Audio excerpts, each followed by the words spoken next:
In this tutorial, I'll be guiding you guys on how to get Ouigo. So I don't know how to pronounce it, but how to get that promo code. So let's get started.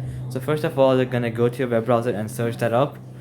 So once you have done that, you're gonna go over to this first website, wethrift.com, and you're gonna click on it. So once you're on the website, you're gonna see many coupon codes. So the first one is 10% off. So you can click show code. You're gonna wait for it. It's loading. Just gonna wait. It might take a bit of time. Okay, let's go. Just show this code. Okay, so the code for a 10 euros off is Sanville10. So you can use that code whenever you're purchasing something and use that at checkout.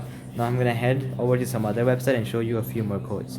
In case you're wondering, for this 10% off, this is the code Santa10. So yeah, so I'm gonna head to some other website and show you a few more codes. So then you can scroll down until you go to this website, Coupon Bird, and you're gonna click on it. So once you're on this website, you're gonna see many codes. So for example, save 20% off with this discount code. So you can click on it. So this is the code OUIG20 for 20% discount. So claim your 10% discount with this code. So you can click on that and it's gonna show you a code. So that's the code for a 10% off Sanville10. So yeah. So alright guys, I'll wait for the video. I hope it helped you out, and I'll be seeing you guys next time. Peace out.